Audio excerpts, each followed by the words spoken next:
I have the distinct pleasure and honor of introducing our next guest. It is Justin Amash. He is a U.S. representative for Michigan's 3rd District. I probably should just say this and not read it, but I'll get everything out anyway.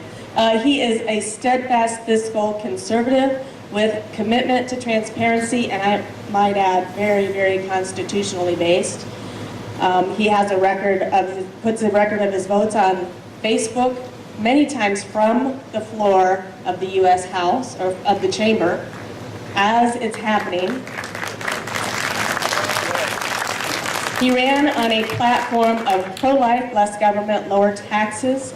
He is formerly a member of the U.S. House of Representatives, which is where I first started following his votes, because he did it there also. He is the 2nd youngest current U.S. representative. He was born in Grand Rapids, Michigan, raised in Kentwood. Amash is a 2nd-generation Arab American. He attended Kelloggsville Christian School and Grand Rapids Christian High School.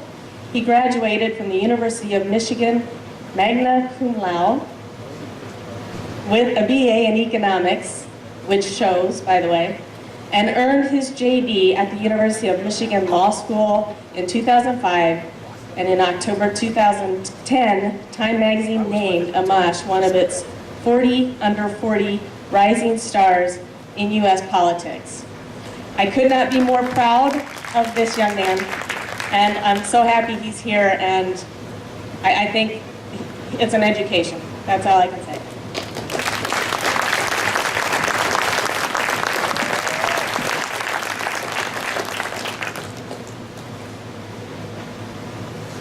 Well, can you hear me okay? No? Yeah. Let me extend this out.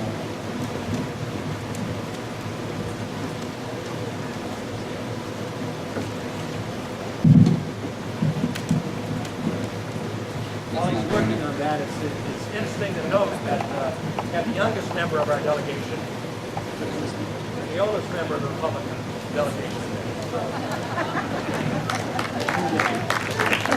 This is good. You guys can hear me okay? So now I dropped it out. Good start, huh? Well, I want to thank Tina. She was incredibly helpful during the campaign process. She's from my area. I got to meet her on the campaign trail, and was honored to have her helping out. And she was extremely helpful and beneficial to us. As she mentioned, while I was in the State House, I started posting and explaining every single vote I take on Facebook. And it's something I still do now in Congress. And so I want you guys to write this down in case you're not following me on Facebook. And is this mic okay, or is it? Yeah, great. Okay.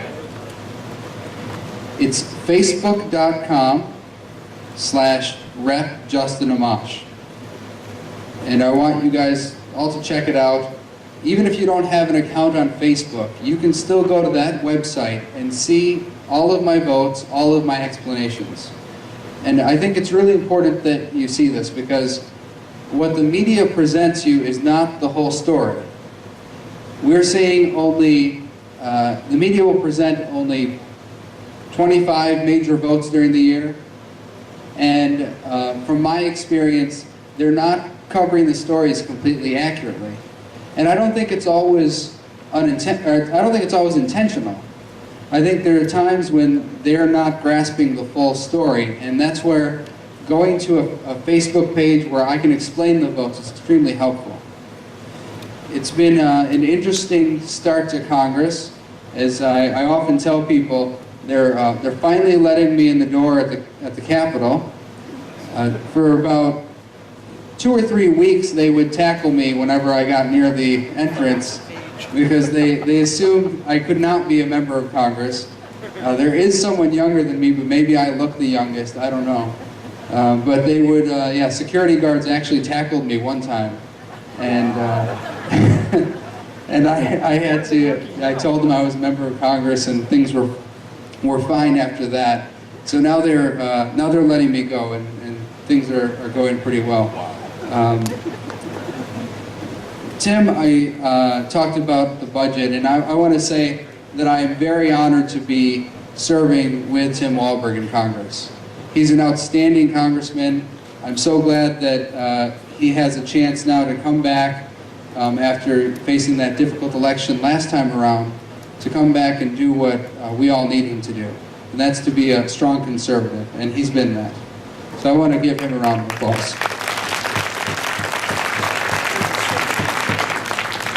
It's tough because it's tough to find good allies in Congress, as you guys know, and Tim's been one of those allies who we can count on.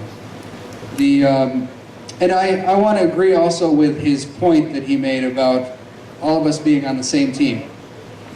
And I don't mean all Republicans, I mean conservatives. We have the same goals here. Sometimes Tim and I will disagree on particular bills. Sometimes I'll disagree with leadership on particular bills. It doesn't mean that one is always right and the other one's always wrong. Sometimes we look at it in different ways, and we're trying to achieve the same ends, but we have a different approach to it. So I want to encourage you guys not to just throw everyone under the bus immediately when you see that one congressperson voted slightly different than the rest, or one person you thought was conservative was voting differently on a particular bill. You need to find out why they did that, try to understand their reasoning. As long as they have a valid explanation, that's the important part.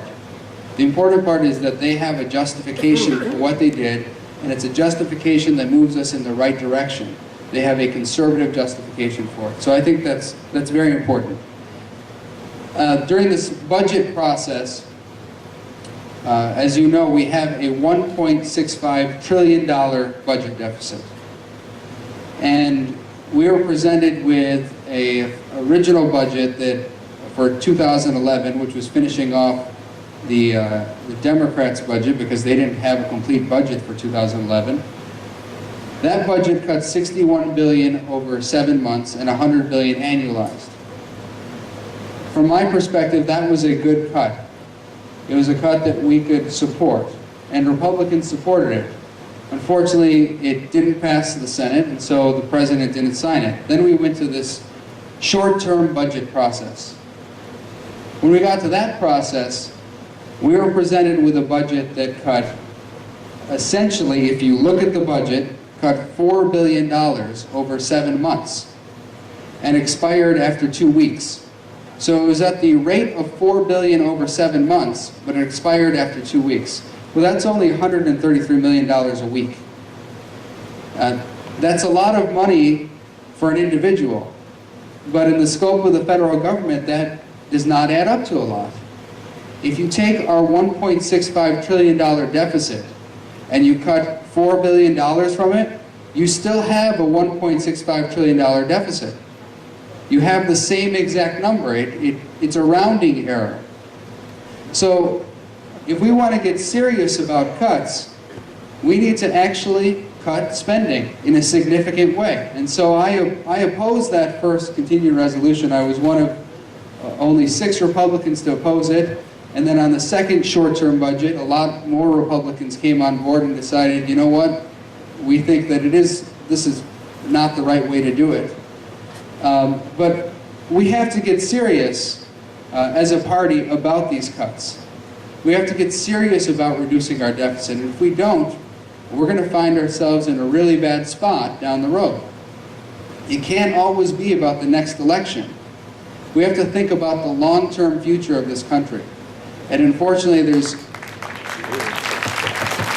not enough members of Congress right now who are willing to do that, and certainly the President has not been willing to do that. I want to talk to you about the process a little bit. What goes on in Congress? Because I'm a big process stickler, and that's one of the things I was known for in the State House. I'm big on the process, big on following the Constitution, following the rules. We've had situations, and I've been able to compare it to the state legislature because of my previous work there. We've had situations where in Congress, we are told that we are voting on an amendment, and the amendment is nowhere to be found. So there was actually one time when there was an amendment to an amendment that we're going to vote on, and my office worked hard to find this amendment so we could read it. And I get to the floor and we still can't find the amendment. Nobody has it. Nobody has it. And the vote is going up on the board. And still nobody has the amendment. Finally, I go to the cloakroom, and a gentleman who works in the cloakroom walks in with a piece of paper and says, "Are you looking for the amendment?" I said, "Yeah." He has the amendment handwritten on a piece of paper. And the one amendment that the House had was this handwritten note on a piece of paper. That's the one copy. So I snapped a photo of it with my phone so I could take it down to the House floor and share it with some of my colleagues, but we're already voting on it. And this amendment passed. So the process is dysfunctional. Our people in Congress, our members, need to be reading and understanding these bills. If you vote no on that amendment, that's fine. Because you can say, "I didn't have it in front of me, I voted no." I think that's reasonable. But a lot of people voted yes, enough people voted yes that it passed. And that's unfortunate. Another comparison between the State House and Congress, in the state legislature, when we wanted to amend a bill, we would cross out the part we don't want, and then we insert in all caps or in bold the new part that we want to add. And that's how you amend an act that's on the books. So it's straightforward, everyone can understand it. In Congress, if you want to amend an act, you pass a new act that amends the old act. And then when you want to amend it again, you pass a new act that amends the act that amended the original act. And this goes on for years and years.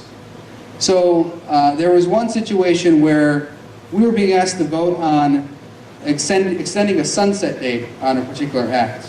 And I wanted to read the original act. So I had my office search everywhere for this act, call leadership, call the clerk's office, call the cloakroom, call whoever we could to find this act. Well, nobody had it.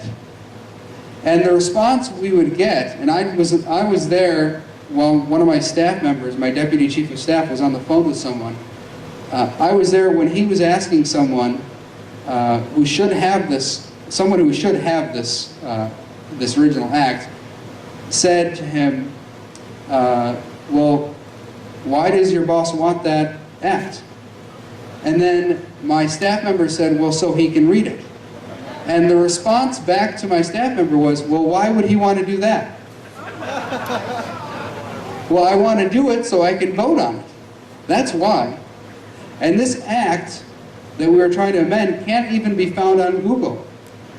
I Google searched it, it wasn't there. And I'm asked to vote on extending it. Well, it's not right that, and then finally someone told us, well, they knew someone who could tell us about the act, the original act. And it seems to me that the only way to learn about these things is through oral tradition over there. I mean, they don't have it written down somewhere. And in fact, a lot of the things we pass in Congress is not actually codified. So they have to find the original bill that passed it, because it actually doesn't make it into statute. They just never took the time to do it. Wow. So we have a huge problem there in terms of process, and it's unacceptable. And so I will continue to work on this process. I think this is the part of legislating that doesn't get a lot of discussion. I know you guys are very riled up about the healthcare legislation, which we voted to repeal. You're concerned about things like cap and trade. You're concerned about a lot of these substantive issues. But we need to focus on the process. If we don't get this process right, nothing will be fixed. Government will continue to grow out of control. So I look forward to your questions. I want to thank you for your time, and it's very exciting to be here. So thank you very much.